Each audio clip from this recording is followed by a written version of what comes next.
All right, Matt. We just recorded with Chris _BFC a little bit earlier this week, Friday, because I got a wrestling event to go to tomorrow. Woo! Always a good thing, Graham. Always a good thing. Which one are you going to see? I knew you were going to ask me that, and I suddenly realized I don't remember what it's called. I know it's in Waldorf, Maryland. I can tell you that much.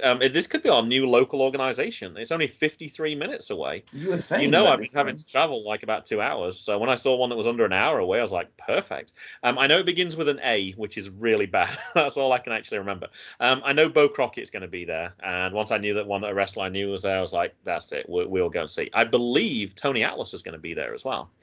Mr. USA. The VIP package actually looked pretty good.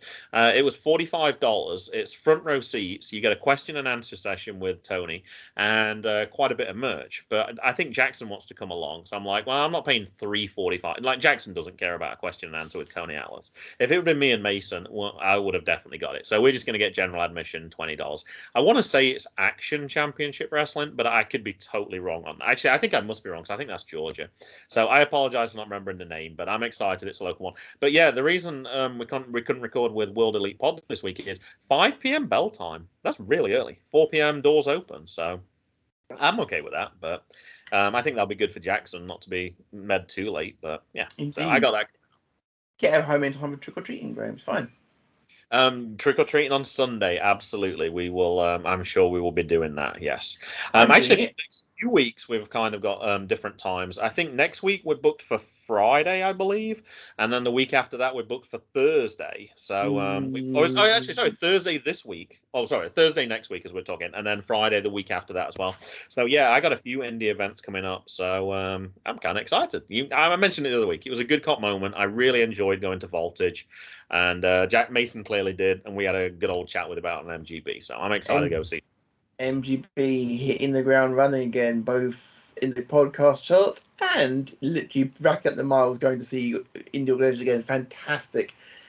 It's almost like we're coming up the other side now. It feels that way. Possibly. It feels it, even if it's not fully. Possibly. I actually looked, and I don't remember why. I looked at the COVID deaths in the USA recently because I hadn't looked at that figure in a long time. I used to kind of periodically look. Well, you're saying that I hadn't noticed a month ago it had gone up. It was at 2,500 deaths per day, which was close to like the peak of 4,000. It's currently at like 1,500, but it is certainly down from the last month, but that's kind of a lot higher than I realized. It's going to be at the horrible number of 750,000 deaths by Halloween, which is a horribly big number. But yes, so I think you've just got to, as long as you can keep doing things to keep yourself safe. Like obviously, we're going to be wearing masks tomorrow. I don't care if no one else is wearing a mask. We will make sure that we sit on the back row, and we'll probably move our seats away from everybody else. But certainly no different than being in a school building, which we all are every single day, 5 days a week. 5 days a week anyway. So, yeah.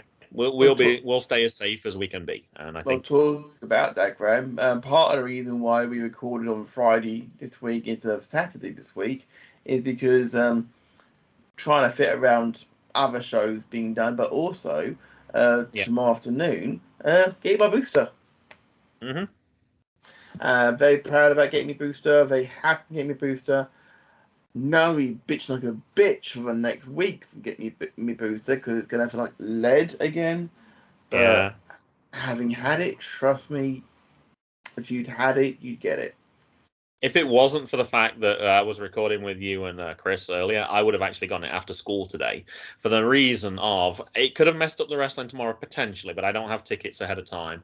Sunday is off and Monday is actually a work day at school, so I would have had 3 days to recover if necessary. It didn't quite work out like that. And I did look after, like, could I even go now, like after we recorded? But I don't think that. I think it's like normal 9 till 5 hours. So I'm just going to wait for another weekend. So I'll be okay.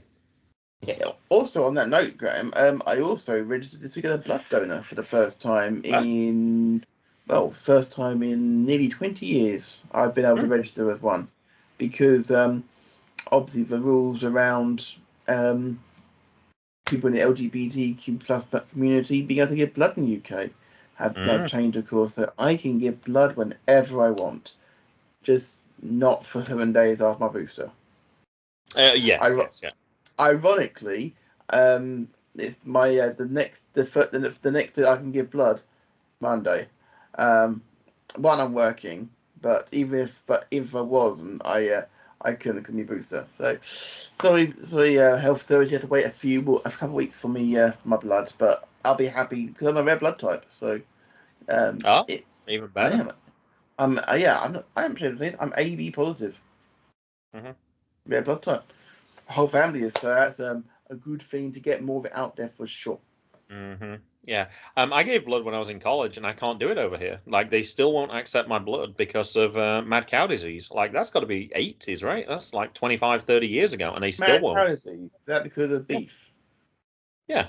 Perhaps you're America, too who young to now? even remember that scare. That's probably how I long remember ago. it. I Yeah. remember it. But yeah, that's one of the reasons why Too they won't young. accept. I was in high school. Okay. Was it Gee, 2000? 1990. I left high school in 2000. Okay. I thought you were. Okay. I was thinking you left high school in 2001. I miscalculated then. No, 2000 I left. No, it was Oh, like 97, 98. The mad cow disease thing was going around. Yeah, it's I still a remember. long time ago. But yeah. Yeah, absolutely. 26, Oh well, if 25 they don't want years. my blood, that's fine. It's Bizarre on that side of things, uh, especially seeing as how America is importing British beef again. well, there's a lot of ironies and contradictions and things like that. But it's like, hey, if you don't want it, you don't want it. Like So it is I'm what it very is. pleased about that. Though. I'm very pleased about the beef and the lamb and all that stuff going back to America from us. So that's great. There's a great trade agreement going on there. Just don't send us a fake chicken. I wanted to talk about three targets that I've actually hit in the last few days. So obviously, you started your walk in September. You did I did. your 11,000. I started a month early because I got confused, and I kept it going this month. So one of the things is I am past like consecutive days now. I'm further than I was. I think I'm on a 40, 45, 46 days consecutive over 10,000 steps now. So I'm really pleased by that. I've actually done five. I posted on Twitter yesterday. I've done 500 miles since I started doing this in less than 3 months. So that's averaging out over 5 miles a day, which I'm really happy about as well. One of my original targets that I told you about that I was going for, I set very low targets. It was like half a pound a week. My aim was to get to the weight that was when I was in England last time when I saw you.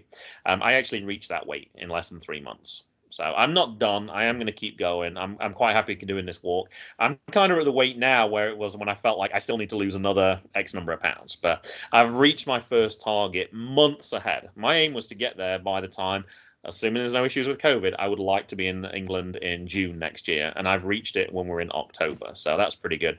And the other target I reached is 1,000 miles for the year. Last year, for context, I only did 900, and that was on a year where I did quite a bit of walking just because it was Yes. COVID. What else can you do? You go out for a walk. There was nothing else to do. You couldn't go anywhere. So the fact I've reached 1,000 with 2 months to go, I'm very happy that I've managed to keep this going. I'm very pleased for you, Graham, as well. At the risk of getting groaned at, how many miles you said you did?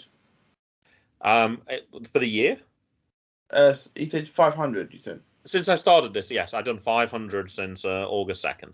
Will you walk 500 more? I did post a picture of the Proclaimers when I actually posted this. Oh, if Oh, I that didn't, was I them, was certainly it? meant to. That was them, was And I it? was going to post, and I'm not sure if this song made it to the UK. If I did another 500 miles, then I could be Vanessa Carlton because she actually had a song 1,000 miles. It was when I first moved to North Carolina, so it was on the radio all the time in like 2000, 2001. I don't know if that song made it to the UK or not.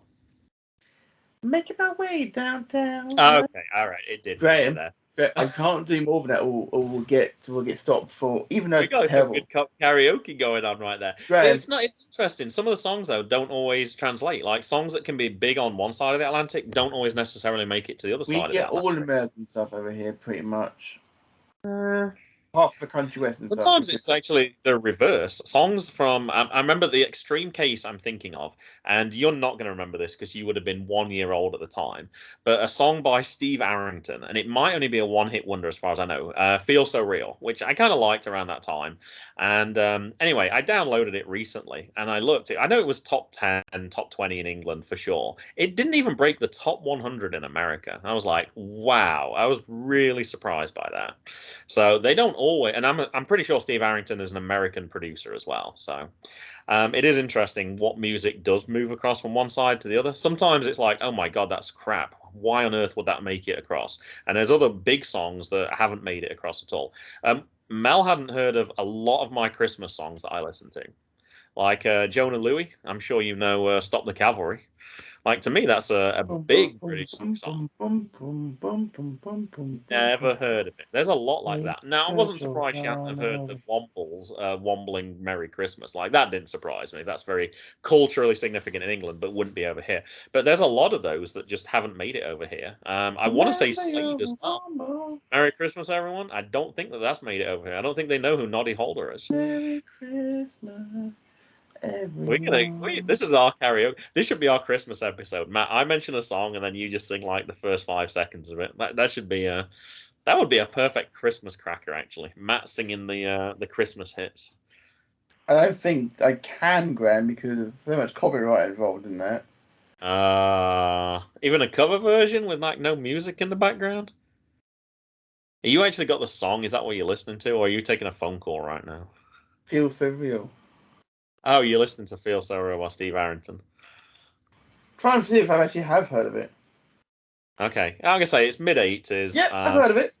I don't know any of those other songs at all, but I've heard of it. I was shocked that it didn't make it into even the top 100. Like, that's not a great feat, particularly, but no, it didn't make it over here at all. No, I've heard of it, Graham. Yes, unfortunately, we had VH1 Classic on a lot back when I was growing up. Ah, there you go. I would explain. And Magic TV is always a good thing. Mm-hmm. No, think about this one, Graham. We are less than 2 months from Christmas. Yeah, I'm not ready at all. Which means, Graham, on Monday, we are a month away from the crackers dropping. It's not long. It's not long. I've got everything ready. I just need a certain 7-year-old to record me some new material, and we're good to go. If he will, he can be a little particular, a little fussy now. I would love it if he'd like to be my little helper. If not, then I'll be more than happy taking the terrible teenager if he wants to do it. He would. I'm sure he would. He would help. Yeah, we'll have to see. I will ask him. It would be great regardless, because it's like a love little tradition we got going, and the crackers. Everyone loves the crackers. I can't guarantee whether a 45-minute one this year, because Melissa hasn't been drunk on any podcast been involved with this year, so we're good. Yeah, that is infamous. Infamous. I won't be doing a 5-hour alternative Christmas cracker either, but I am intending doing an alternative Christmas cracker on Christmas Day. You are? I am, yeah. I have no idea what it's going to be yet, but I'll. Have you got something on me, Graham? I don't know about. No, I haven't. I have literally no idea what it will be right now. But last year it was just too easy. I was like, I got to do that. But I don't know what it will be this year, but I will find something. I'll have to check up my hashtags as well. I normally put hashtag Christmas Cracker nominations when I want to remember something, and then I can suggest them to you. I actually suggested, well, at least I think I did. If I didn't, I forgot to. I actually think a segment from Tanner last week would be highly representative of stuff that could be on Christmas crackers. I listened back to it a few days later, and I was like, this is gold as far as I'm concerned. I think that might be... Sometimes I'll clip things and just add them as a track on my iPod. I think that segment might be... I think it was Bad Cop, if I remember correctly. On my notes here, because I keep notes of my cracker ideas, the Matt and Tanner's Bad Cop moments. There you go. To be fair, here's I'm going to give you a little snapshot of a couple I've got lined up, okay? Just a couple I've got lined up. Derek proves Matt wrong about the Big Show. Okay. From Good Cop, Bad Cop 132. An episode of Dungeon Junkies, the outro, where I thanked myself. Okay. Yeah. Not deliberately, I presume, by accident. No, of course not, no. But there are lots of other little bits and pieces. Obviously, a lot of people's highlights from the year. There's some big ones, obviously, on every show. this year. Obviously now VFTR obviously has gone on hiatus. Be back in the new year, of course. We wish them well. And congratulations again to Big Daddy called Diesel. Congratulations for the safe arrival of Benji. He looks he's adorable. He's absolutely adorable. And so congratulations to you and to Emily. And of course, Chad is going to be a dad soon as well. Congratulations to him as well. Him and Alison are going to be great pairs. I know it. I can see him cradling the baby in one arm and rolling dice with the other, and playing Dungeons and Dragons still. I can see him doing that. But there is a joke about D&D players when they have children, Graham. I've seen T-shirts of like rolled new character sheet, baby. It's fun little memes like that. It's just good fun. It's just good fun. There's been a lot of highlights this year. Bear in mind, 2020 was all about getting the Crackers, all about lifting people up after the year we'd had. 2021 has had a lot of good. Return of Wrestling with Crowd, for example. Going to EGX. Go back to look about that, Graham. But I can go back to look about that, but I'm going to say that for the Crackers, because otherwise it's all my material used up. I don't have anything written down at all, but I thought one of the things we would probably talk about, which was a highlight for both of us. I know people don't want to hear soccer, but we want to talk about it because I didn't get a chance to talk with you except for in the chat. Last weekend, Manchester United 0, Liverpool 5. It was 5-0 after 48 minutes, something like that. 48 minutes, 35 seconds. Yeah. Mo Salah, the first player to score a hat-trick at Old Trafford in 60 years, something like. There was like a lot of records being broken. The fans were leaving en masse after 65 minutes, and you could hear the Liverpool fans singing clearly. And I saw you liked it, but I don't know if you had a chance to watch it. Somebody put a compilation together of basically Manchester United fans who stream, and it was streaming their reactions to the goals going in. I loved it. And there's a part 2 which I haven't even watched yet. I've watched that one. You watched that one too? It's not as good as the first part. Because you get to see Goldbridge literally. I can taste those tears. My God, they taste so sweet. I hate the man. I despise Mark Goldbridge, and I'm aware that I'm on the same thing that he uses here as in YouTube. I don't care if you're watching this Mark Goldbridge, go to hell, seriously, because I've never met a man who is as biased to their football team as you. It was funny. It was very funny. The reactions, lovely. Like a lot of swearing, not safe for work for sure. No. But from a Liverpool's perspective, it was great to see their reactions to it. Like they just couldn't believe it. Like we were obviously as Liverpool fans just very, very excited. So it was kind of interesting to see that exact opposite, to see the pain that they went through. And obviously, if you're streaming this and you know that you're 3 down, like there's no reason to continue streaming, but you have to because that's what you do. And then when it's 4 and then 5 and then you get a player sent off as well. To be honest, it should have finished more than 5. The fact it only finished 5. They took the foot off the gas. Yeah, they did. They also brought some of the players on, which was probably a good tactic as well. I just hope with the injuries picked up, it looks like Naby's training again. I know he got stretchered off, so yeah, it was a nasty tackle, and he was very fortunate. I feel. Yeah. Yep. And Milner obviously had a tight muscle. Yeah, I think thankfully not going to be too bad, which is the main thing. That's good. Yeah, of course. Thiago is also over his calf injury as well, Graham, so he'll be able to play. To be fair, he's playing a good season with it, to be fair. He had a much better year to what they had last year. I stand by my critique. I thought he was excellent last year. I think he's one of those players that it doesn't always get recognised. Sometimes he does good work behind the scenes that you don't always realise, and I think I felt that last year. But no, excellent player for sure. Indeed. So Milner's out for like 2 weeks with his hamstring strain. Fabinho's still not training yet. But, yeah. That we've got Thiago back and we're going to have Keita back. That means we've got a good midfield against Brighton tomorrow. The meme I was going to send to you Techers guys, and I forgot to, because there was a lot of shock results this week. There was I think it was. I'm not sure if it was the Spanish Cup or it might have been the league, La Liga. I don't know. Barcelona definitely lost To to a Vallecano, yeah. small team. I have a feeling Real Madrid lost as well. I Uh, think. I know that Um, Vallecano won, and to be fair, you say a little club, Graham. mhm. I would say not entirely sure that's fair on them because Okay.